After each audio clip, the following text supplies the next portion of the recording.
Este programa es una presentación de Iglesia de Cristo, Ministerios Alfa y Omega, Nueva York, proclamando el que es, y que era, y que ha de venir, el Todopoderoso. Su poder también nos dio. Estaba chequeando y habían algunos en línea. Espero que no sean miembros de esta congregación y que no se hayan quedado a ver solo por no venir, ¿verdad? Aquí los esperamos. Un saludo muy caluroso, muy afectuoso a todos aquellos que nos puedan estar sintonizando. Y esta mañana, siempre que estamos participando de la Cena del Señor, me gusta poder hablar un poco acerca de este acto y de lo que el Señor pasó en estos momentos tan significativos en la historia de la humanidad. Para que en la medida que nosotros conozcamos más de Jesús, podamos amarle más, servirle más, y que lo que hagamos, lo hagamos no solamente por emoción, sino por convicción de lo que la palabra de Dios dice y con fe en lo que la palabra de Dios dice, para poder tener la victoria que el Señor tiene para nosotros. En la carta de Primera de Pedro, voy a utilizar esto para base esta mañana, capítulo número 3, Primera de Pedro 3, del versículo 18 al 22. Dice la palabra de esta manera, Primera de Pedro 3, del 18 al 22. Porque también Cristo murió por los pecados una sola vez, el justo por los injustos, para llevarnos a Dios, muerto en la carne, pero vivificado en el Espíritu, en el cual también fue y predicó a los espíritus encarcelados, quienes en otro tiempo fueron desobedientes, cuando la paciencia de Dios esperaba en los días de Noé, durante la construcción del arca, en la cual unos pocos, es decir, 8 personas, fueron salvadas por medio del agua.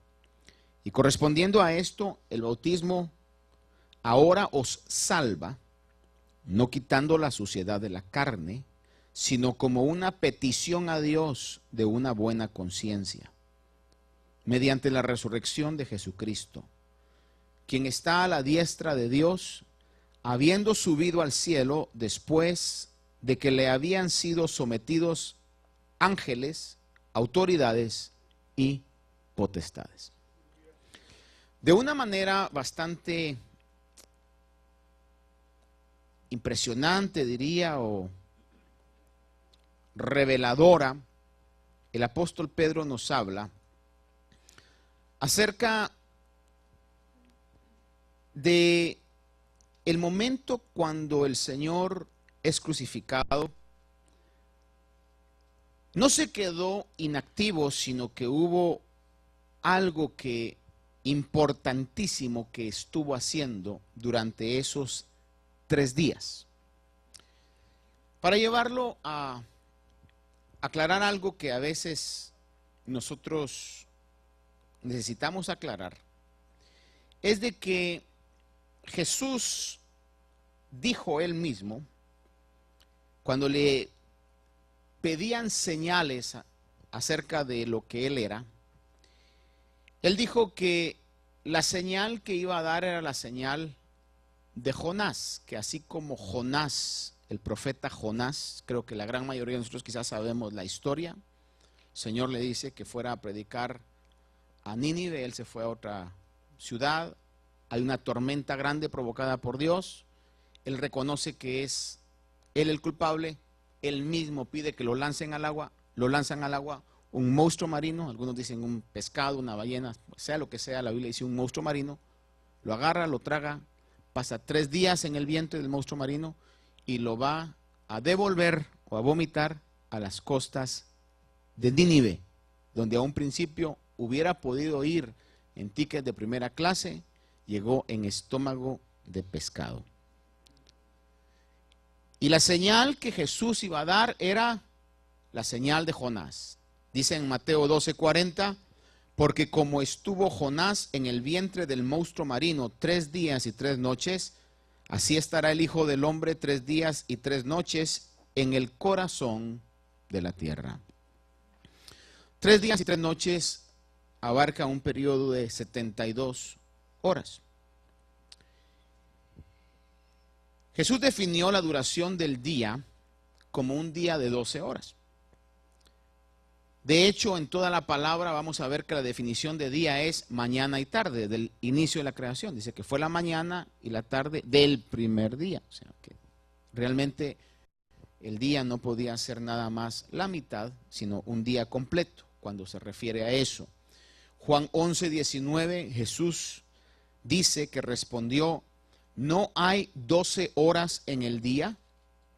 Y añade: si alguno anda de día no tropieza porque ve la luz de este mundo. Es decir, en las palabras mismas de Jesús definió que el día constaba de 12 horas. En el caso del día, la noche de igual manera, 12 horas. 12 más 12, 24, lo mismo que tenemos ahora nosotros, constituyen un día. Sin embargo, en el caso de los días judíos, comienzan al atardecer, más o menos a las 6 de la tarde. No voy a olvidar yo, cuando tuve la oportunidad de estar en Israel, que estábamos terminando un tour y de repente el guía, que era judío, estaba preocupado y le decía al chofer, al driver, que se podía apurar un poco más porque ya iba a comenzar el sábado. Eran como las 5:40. El chofer le decía: mira, hay tráfico. Y le decía: es que no puedo estar en el carro todavía. O sea, si me agarra aquí, nos dijo a todos, si me agarra aquí el sábado, entonces yo los voy a dejar y los voy a llevar y yo tengo que bajarme y caminar, porque es prohibido utilizar todo tipo de transporte en el día sábado. Pero es porque iba a comenzar el sábado a las 6 de la tarde. Entonces, en el calendario o en el día judío comienza a las 6 de la tarde y termina a las 6 de la tarde del otro día. Mientras que en nuestro horario comenzamos el día a las 12 de la noche, o realmente serían 12 de la mañana, ¿verdad? Por eso le ponemos 12 AM. Pero usted sabe que todo el mundo decimos a las 12 de la noche. Para nosotros 12 de la mañana son las 12 PM, que sería mediodía. Pero realmente, si fuéramos correctos, las 12 de la mañana serían lo que nosotros conocemos como las 12 de la noche o midnight, ¿verdad? En este caso. Pero el día judío comenzaba a las 6 de la tarde. Entonces, cuando vemos la crucifixión del Señor, usted sabe que tradicionalmente se ha dicho que el Viernes Santo muere y resucitó el domingo de resurrección. Así quizás les dijeron a muchos. Y hagan la cuenta usted, de viernes a domingo no hay 72 horas. Ni hay ni 3 días ni 3 noches. Lo que sucedía era lo siguiente, de que cuando el Señor murió, era la celebración de la fiesta de la Pascua. Y algo muy importante que leímos en Primera de Pedro es que a Jesús no lo crucificaron, a Jesús no lo entregaron, aunque aparece en la palabra todo eso, pero los momentos de la crucifixión estaban divinamente planificados, que se dieran de esa manera. De hecho, fíjese que hay alguna teoría teológica ahí que dice que los líderes religiosos hubieran querido matar a Jesús antes de la Pascua. Porque el hecho que él muriera exactamente en la Pascua ratificaba lo que él había dicho y lo que Juan había dicho: he ahí el Cordero de Dios que quita el pecado del mundo. Por eso hay elementos que bajo esa perspectiva, si usted los estudia, son muy curiosos. Por ejemplo, cuando va a participar de la Pascua, le dice a los discípulos: vayan y en la puerta les va a salir un hombre con un cántaro, síganlo. En la casa donde entre, digan al dueño de la casa que el maestro necesita el lugar que ha preparado. Y era como algo en secreto que estaba ya planificado para poder participar de la Pascua, es decir, instituir la cena del Señor, y como estar guardándose de llegar exactamente el día que tenía que llegar a ser crucificado como el Cordero de Dios.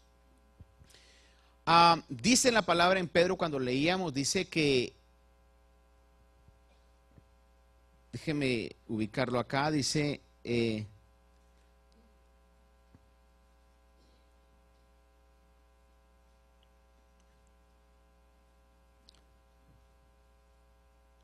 tengo que leer todo, se me perdió lo que está diciéndole, pero dice, porque también Cristo murió por los pecados una sola vez, el justo por los injustos para llevarlos a Dios, muerto en la carne, pero vivificado en el Espíritu.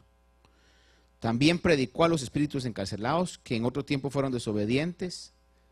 Y dice, cuando la paciencia de Dios esperaba en los días de Noé, durante la construcción del arca, en la cual 8 personas fueron salvadas, dice, y correspondiendo a esto, el bautismo que ahora os salva, no quitando la ciudad de la carne, sino como una petición de una buena conciencia, dice, mediante la resurrección de Jesucristo, quien está a la diestra de Dios, habiendo subido al cielo después de que habían sido sometidos ángeles, autoridades y potestades. Lo que aquí está diciendo la palabra es que el Señor en ese periodo de 3 días que podemos ver, tuvo una acción de poder anunciar en el corazón de la tierra, como dice la palabra del Señor, el verso que leíamos, dice de que así como Jonás estuvo en el monstruo marino, Jesús tenía que estar en el corazón de la tierra. Ahora, en ese día de la Pascua, en esa celebración de la Pascua, fíjese de que el día exacto cuando la Pascua tenía que celebrarse, en el calendario iba a caer un jueves. Entonces, cuando el Señor fue crucificado, tuvo que ser un miércoles, para que de la tarde del jueves al viernes, o de la tarde del miércoles al jueves, un día, de la tarde del jueves al viernes, 2 días, de la tarde del viernes al sábado, 3 días. Por eso es que el hecho de que murió Jesús el viernes y resucitó el domingo no hace ningún sentido bíblico.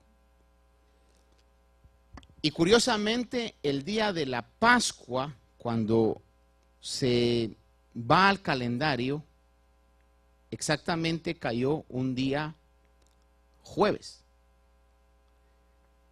Porque él tenía que ser el Cordero de Dios.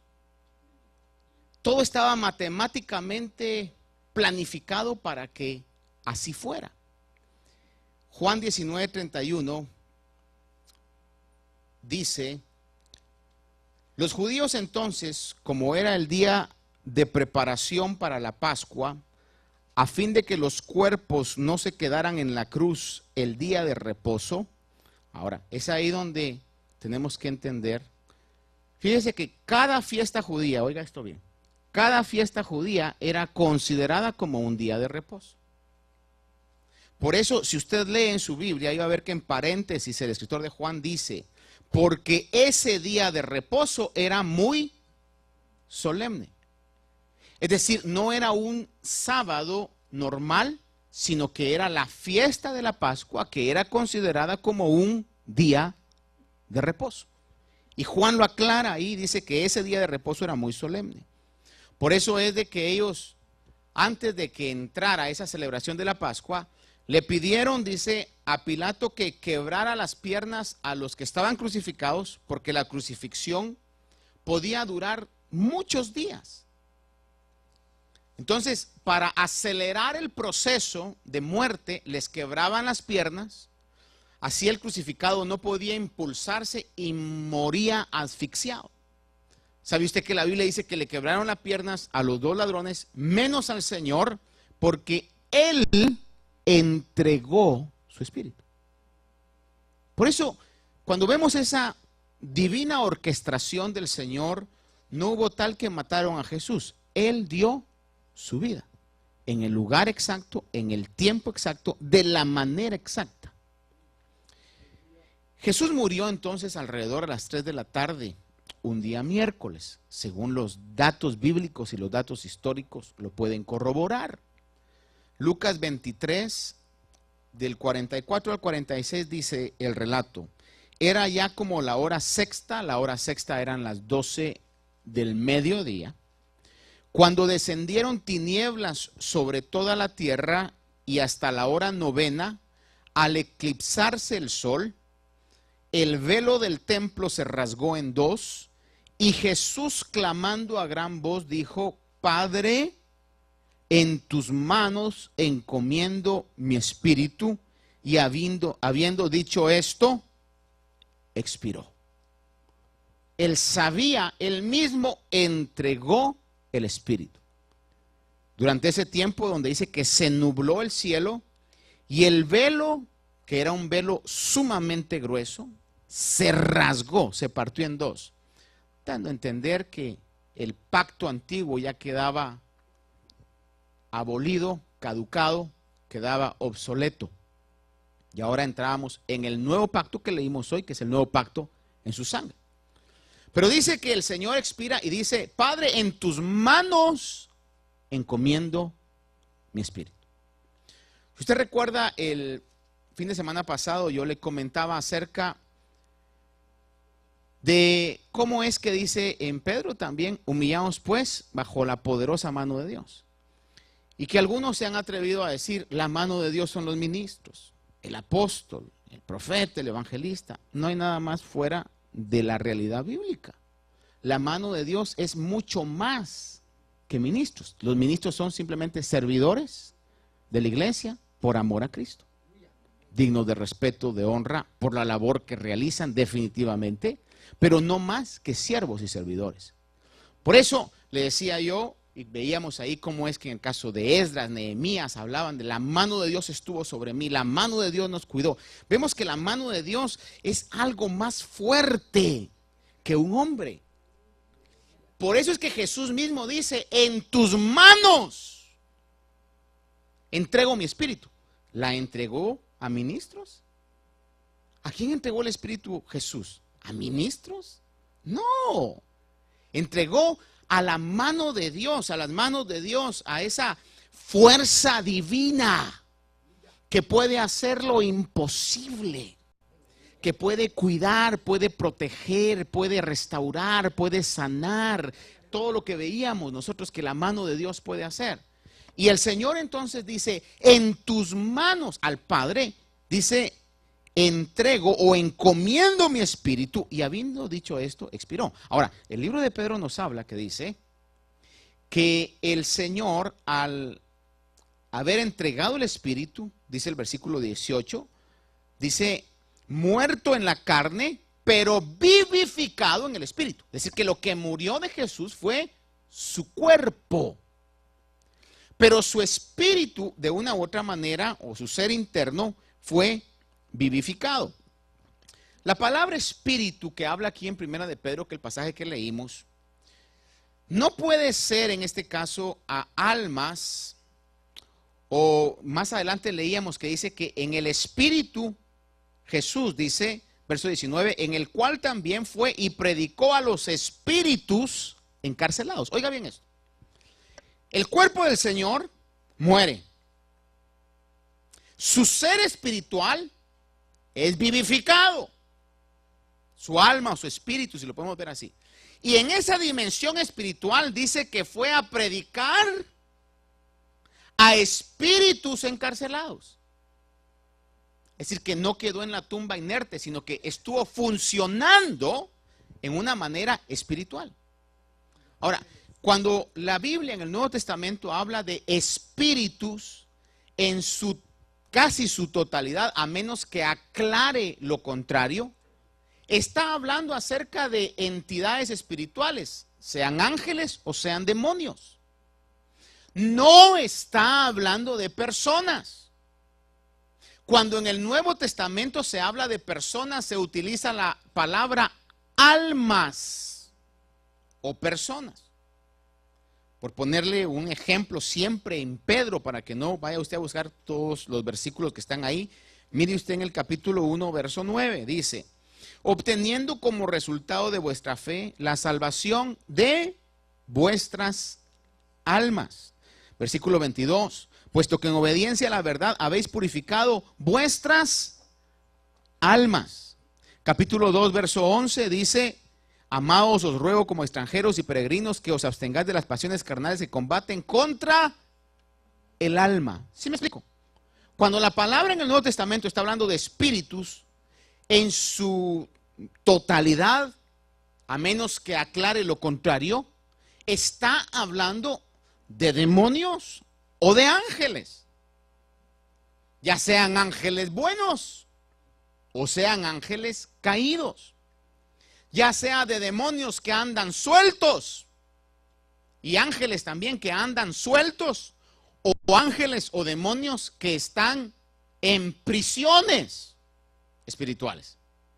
Entonces, cuando el Señor en el Espíritu bajó a predicar a espíritus, no bajó a predicar a personas, bajó a predicar a entidades espirituales, potestades, principados, ángeles. Que dice la Escritura aquí en el libro de Pedro, en el cual también fue y predicó a los espíritus encarcelados. ¿Qué espíritus estaban encarcelados? Déjeme llevarlo aquí a considerar algo. Primero, le debo decir, Hechos 2, 31 al 32, habla acerca de una expresión que David dice que miró hacia el futuro y habló de la resurrección de Cristo, que ni fue abandonado en el Hades, ni su carne sufrió corrupción. A este Jesús resucitó Dios, de lo cual todos somos testigos. La palabra nos habla en otra oportunidad de que el Señor dice que bajó al Hades. Ahora, ¿Hades es infierno? Yo creo que he enseñado ya acerca de eso. No, el Hades es como la antesala del infierno. Hades es una expresión que se puede entender como el depósito de las almas. Ese es el Hades. Quizás Apocalipsis 20 del 11 al 15 lo aclara, que son dos cosas totalmente distintas. Y usted me dirá, pastor, va a hablar del infierno. Mire, no hay demostración de amor más grande de un ministro hacia su congregación que recordarle que hay solamente dos lugares. Uno es el cielo de gloria y el otro el infierno. No hay mensaje de más amor al perdido que hablarle del infierno. ¿Por qué razón? Porque usted le está diciendo, eso existe, es real, y Dios no quiere que usted vaya a ese lugar. Es algo que existe. ¿Dónde está? ¿Quién sabe? El Hades, a lo menos la Biblia nos dice que está como en el corazón de la tierra, pero el infierno, who knows? Ni quiero saber, ni quiero ir ahí. Apocalipsis 20 del 11 al 15 dice: y vi un gran trono blanco y el que estaba sentado en él, de cuya presencia huyeron la tierra y el cielo, y no se halló lugar para ellos. Y vi a los muertos grandes y pequeños de pie delante del trono, y los libros fueron abiertos, y otro libro fue abierto, que es el libro de la vida. Y los muertos fueron juzgados por lo que estaba escrito en los libros, según sus obras. Y el mar entregó sus muertos que estaban en él, y la muerte y el Hades entregaron sus muertos. Nota ahí que el Hades entregó sus muertos que estaban en ellos, y fueron juzgados cada uno según sus obras, y la muerte y el Hades fueron arrojados al lago de fuego. Esta es la muerte segunda, el lago de fuego.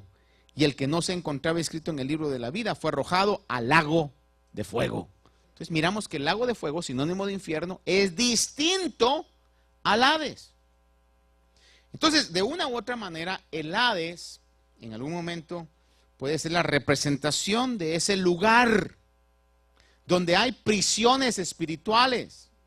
Que oiga esto, que hasta los demonios tienen miedo de llegar. ¿Se recuerda usted en el relato del endemoniado gadareno o de los endemoniados gadarenos? Porque realmente eran dos, pero se dice de uno que era como el spokesperson, ¿verdad? Era el que hablaba en esto. Pero que tenían una legión de demonios y que salieron, y los demonios le rogaron a Jesús que no los enviara al abismo. Hasta los mismos demonios tienen miedo de llegar a esos lugares de prisiones.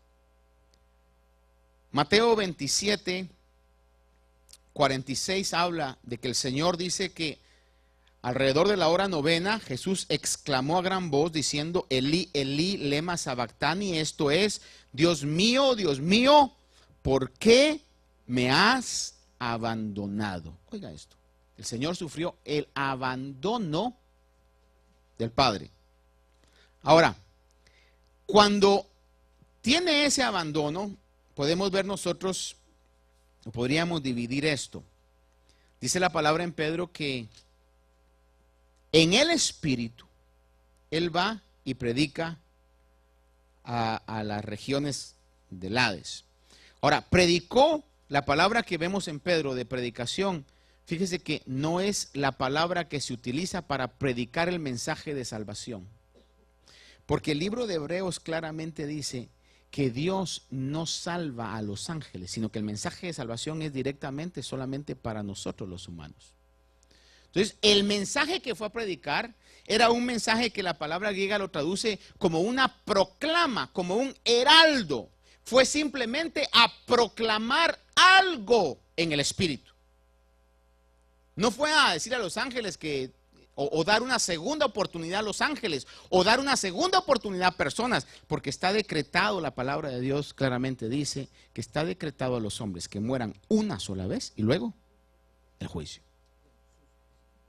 Es decir que en el cuerpo Jesús sufre muerte en la cruz del Calvario, su alma muere cuando fue hecho pecado, porque el castigo de nuestro pecado cayó sobre él.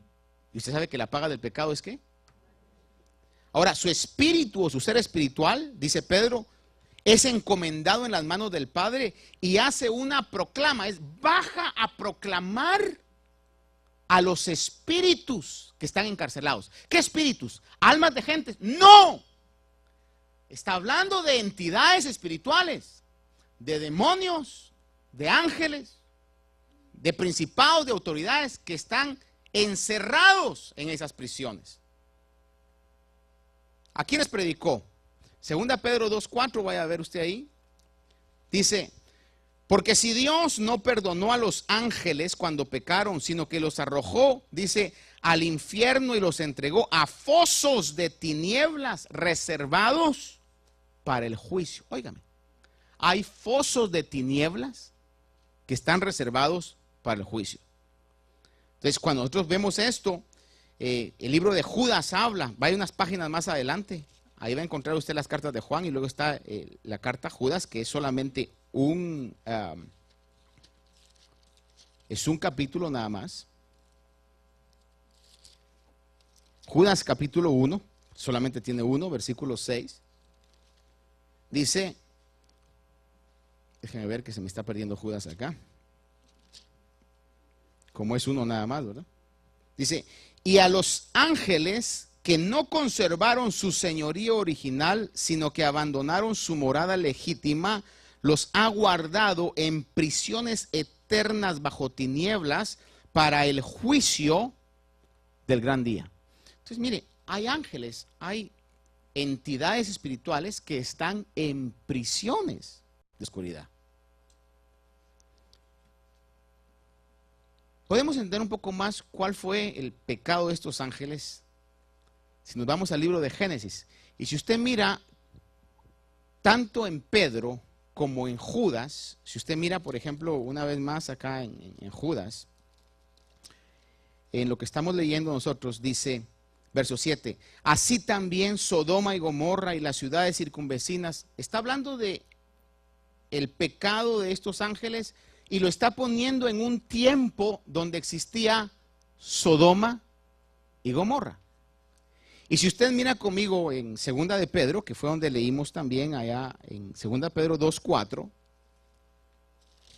dice ahí, porque si Dios no perdonó a los ángeles cuando pecaron, sino que los arrojó al infierno y los entregó a fosos de tinieblas reservados para el juicio, si no perdonó al mundo antiguo, sino que guardó a Noé, un predicador de justicia. Una vez más, mire, el marco histórico lo está situando en Génesis.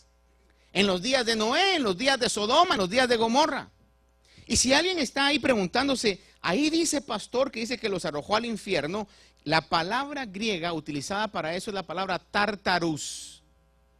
que realmente lo que es una prisión. En otras palabras, está hablando de ese lugar de prisión.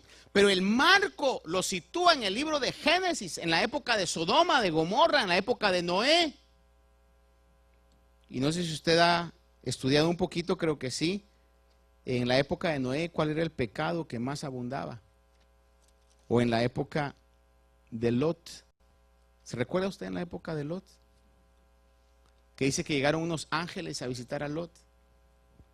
Y los hombres querían tener relaciones con los ángeles. Al grado que los mismos ángeles hacen un juicio en contra de los hombres. Y era tan alto el deseo carnal insaciable que a un ciego dice que buscaban cómo entrar a la casa. ¿Qué tan alto puede estar la lascivia en el ser humano que pueda más? ¿O a esa magnitud? Génesis capítulo 6 nos habla un poco acerca de este pecado. Y si usted lo mira conmigo, dice versículo 1 en adelante, dice: y aconteció que cuando los hombres comenzaron a multiplicarse sobre la faz de la tierra, les nacieron hijas. Los hijos de Dios vieron que las hijas de los hombres eran hermosas y tomaron para sí mujeres de entre todas las que les gustaban. Oiga, dice, los hijos de Dios. Cada vez que la palabra habla de los hijos de Dios, está hablando de ángeles, está hablando de entidades espirituales. ¿Se recuerda cómo comienza el libro de Job? Dice que vinieron los hijos de Dios a presentarse delante de Dios y entre ellos venía el diablo. Está hablando de entidades espirituales, de ángeles, que en un momento determinado dice que se enamoran de las hijas de los hombres. Y dice, verso 3, entonces el Señor dijo: no contenderá mi espíritu para siempre con el hombre, porque ciertamente él es carne, serán pues sus días 120 años. Y había gigantes en la tierra aquellos días, oiga bien. Y después, cuando los hijos de Dios se unieron a las hijas de los hombres, y ellas les dieron a luz hijos. Estos son los héroes de la antigüedad, hombres de renombres. Y el Señor vio que era mucha la maldad de los hombres en la tierra y que toda intención de los pensamientos de su corazón era solo a hacer siempre el mal. Verso 6 es tremendo, dice: y le pesó al Señor haber hecho al hombre en la tierra y sintió tristeza en su corazón. Y el Señor dijo: borraré de la faz de la tierra al hombre que he creado, desde el hombre hasta el ganado. Y usted sabe lo que continúa en el diluvio. Es decir, hay un hecho bíblico histórico que dice que los hijos de Dios, los ángeles, se enamoran de las hijas de los hombres, conciben las hijas de los hombres y dan a luz criaturas híbridas, que otra traducción lo traduce como Nefilims. La Biblia habla que dice que eran gigantes. Y quizá alguien me dirá: pastor, pero ahí dice que eran héroes y eran hombres de renombre. Depende de qué perspectiva veamos. Vamos a considerar a ciertas personas buenas o malas. ¿Cómo estaba el tiempo ahí? Era un tiempo de maldad. Usted sabe que hoy en día se cumple la palabra del profeta Jeremías, que dice: ay de aquel que a lo bueno llama malo y a lo malo llama bueno. Hoy en día usted va a ver que hay muchas cosas. Es más, quizás me estoy metiendo en problema por esto, pero es una realidad. Hoy dice que es en contra de la ley llamar a los homosexualismo pecado. Bíblicamente el homosexualismo es pecado. Es lo que es. Pero hoy en día, si alguien viene y detrás de una plataforma dice ser homosexual es pecado, es malo. Pero bíblicamente, ¿qué es? Es pecado. Estaba la maldad a tal grado que estas gentes dice que eran como hombres de renombre. Yo siempre me preguntaba, y lo he dicho muchas veces, cuando a mí me enseñaron, estaba muy pequeño, diciendo que la Biblia daba un poco de claridad al respecto de que el anticristo va a ser alguien que va a tener tendencias homosexuales. Dentro de mí yo decía, ¿cómo? ¿La gente va a poder seguir a alguien que tenga esa tendencia? Yo dentro de mí decía, eso es imposible. Pero hoy me está cayendo el 20. O dice, no me importa cuál sea o cómo sea, ¿verdad? Con tal que nos saque de problemas. ¿Por qué destruyó el Señor por medio del diluvio? Porque el pecado había llegado a esa dimensión. A una dimensión, si usted me permite la expresión, estratosfera o estratosférica, donde los ángeles, dice que vieron a las hijas de los hombres, se enamoraron de ellas, o si se enamoraron o no sé, pero se metieron con ellas y nacieron gigantes, personas híbridas. Y por ese pecado, según lo que la palabra de Dios puede darse a entender, es que a esas criaturas, por ese pecado, los mandó a prisiones espirituales hasta el día del juicio. El mensaje que Jesús fue a predicar, lo que le quiero llevar hoy nada más es, ¿qué estaba haciendo Jesús esos 3 días? Estaba predicando en el Espíritu, a espíritus encarcelados. ¿Hombres? No. Criaturas con poder espiritual. Porque el libro de Hebreos dice, capítulo 2, verso 16, aunque ciertamente no ayuda a los ángeles, sino que ayuda a la descendencia de Abraham. Los ángeles pasaron su oportunidad y la Biblia dice que ya no hay más oportunidad para los ángeles. Por eso nadie puede estar pidiendo, Señor, ten misericordia del diablo. Ya la Biblia declara que eso ya no va a suceder. 1 Pedro 3:22, si usted quiere regresar conmigo, vamos a ir concluyendo sobre esto. Pero es importante verlo. 1 Pedro 3:22, que lo leímos, y lo vamos a leer una vez más, dice, hablando de Jesús, quien está a la diestra de Dios, dice, habiendo subido al cielo, ahora mire esto, después de que le habían sido sometidos ángeles, autoridades y potestades. ¿A quiénes le predicó? ¿A personas? No, a espíritus. ¿Qué mensaje dio? ¿Un mensaje de salvación? No, fue una proclama de victoria. Alguien decía que en el tiempo cuando Jesús estaba muriendo en la cruz, había un carnaval en el infierno. Estaban todos celebrando que habían destruido al verbo de vida. Pero cuando encomienda su espíritu en las manos del Señor, su espíritu es vivificado, baja al tártaro, si usted me permite, a las prisiones, y comienza en las prisiones a proclamar su victoria aún sobre la muerte. Comienza a proclamar que ni la muerte lo pudo detener. Toma las llaves del Hades, toma las llaves del infierno y dice Pedro, y ascendió, así como bajó, ascendió y se pone a la diestra de Dios. Colosenses capítulo 2 verso 15 dice, habiendo cancelado el documento de deuda que consistía en decretos contra nosotros y que nos era adverso, lo ha quitado de en medio clavándolo en la cruz y habiendo despojado, oiga esta versión, o esta expresión, y habiendo despojado a los poderes y autoridades, hizo de ellos un espectáculo público, triunfando sobre ellos por medio de él.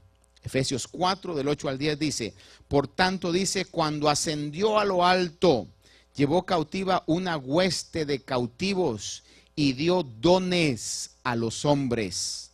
Esta expresión ascendió, ¿qué significa? Sino que él también había descendido a las profundidades de la tierra. El que descendió es también el mismo que ascendió mucho más arriba de todos los cielos para llenarlo todo. Para ir concluyendo entonces, Jesús muere en la cruz. Su cuerpo es ungido, es sepultado, pasa 3 días, no fue el viernes, fue el miércoles en la noche, para que resucitara el primer día de la semana, que comenzaba a las 6 de la tarde el día sábado, porque los judíos a las 6 de la tarde del día sábado ya es el inicio del domingo. Porque se recuerda usted cuando las mujeres en el relato bíblico dice que fueron en la mañana a la tumba, ya no estaba, ya había resucitado. Y mientras está su cuerpo en la tumba, su espíritu vivificado por Dios baja a los infiernos donde están esos principados, esas potestades, y comienza a proclamar el mensaje de victoria. Como cuando un rey entra de la guerra y comienza a proclamar que ha vencido, así el Señor también comenzó a proclamar su victoria en la cruz. Y el carnaval en el infierno se les acabó. Creo que ahí se cumple lo que David decía en el Salmo 23. Pondrás mesa delante de mí en presencia de mis enemigos.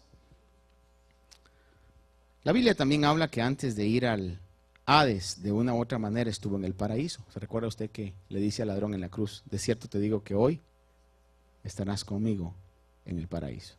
Posiblemente en el paraíso fue vivificado.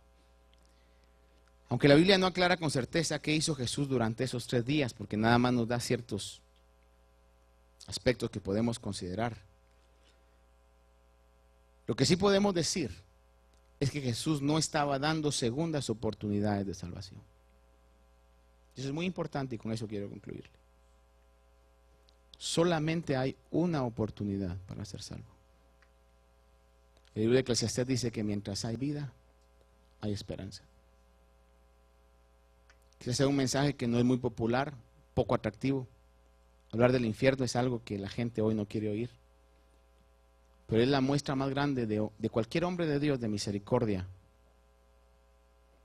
Porque si sabemos que adelante hay peligro, nuestro mensaje debería ser alertar que hay un peligro adelante.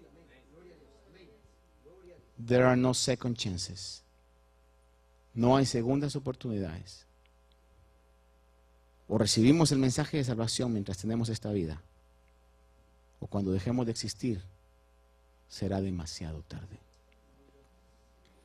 Hebreos 9:27 dice de esta manera: y así como está decretado que los hombres mueran una sola vez y después el juicio.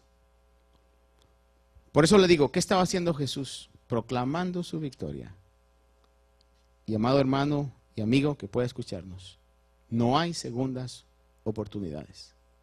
Por eso el profeta decía, hoy es el día aceptable, hoy es el día de salvación. Mientras oís hoy su voz, no endurezcáis vuestro corazón. Amén. Posiblemente esta mañana hayan personas en medio nuestro, o a través de la televisión o del internet, que no han recibido el mensaje de salvación.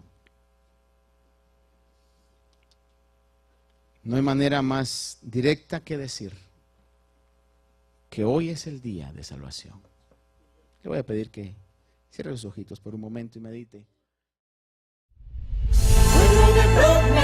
Este programa fue una presentación de Iglesia de Cristo, Ministerios Alfa y Omega, Nueva York, proclamando el que es, y que era, y que ha de venir, el Todopoderoso. Su poder también nos dio.